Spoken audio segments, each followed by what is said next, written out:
Dans le cadre du master, votre travail prend appui sur des travaux réalisés antérieurement, issus de vos cours et de vos recherches personnelles.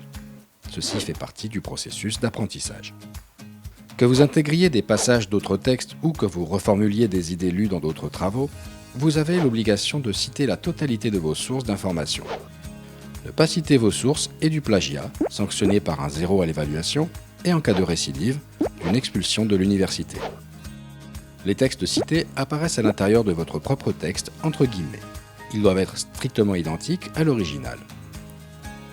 Seuls 2 types de modifications du texte original sont admis et doivent être clairement indiqués. L'ajout. L'ajout d'un élément est parfois nécessaire afin de clarifier le sens de la phrase citée ou de conserver sa correction grammaticale. La modification du texte doit apparaître entre crochets carrés. Prenons un exemple. Texte original. Texte modifié. Second type de modification, la suppression.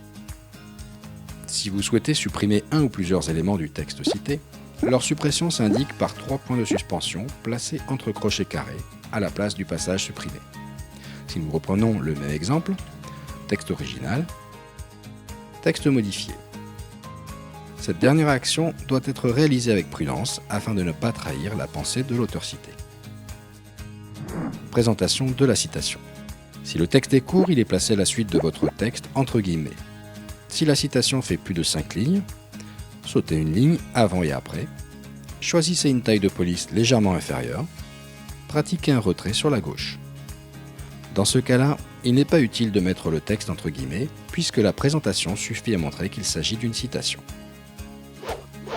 Les références bibliographiques dans le texte.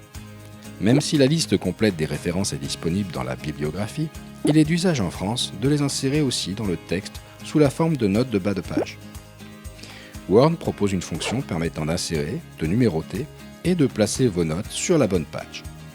Vous pouvez le trouver dans Références, insérer une note de bas de page. La note se place à la fin de la citation, sans espace ni ponctuation, à l'intérieur des guillemets ou du passage de votre texte où vous évoquez la pensée d'un autre auteur.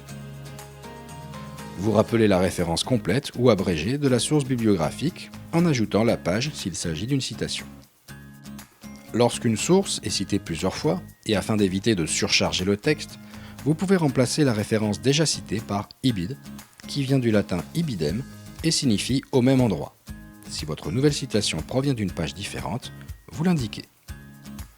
La reformulation. Une autre façon de faire référence à un auteur dans votre texte est de reformuler une de ses idées. Vous devez alors en indiquer la source par une note de bas de page. En revanche, il n'est pas utile d'indiquer le numéro de la page en cas de reformulation.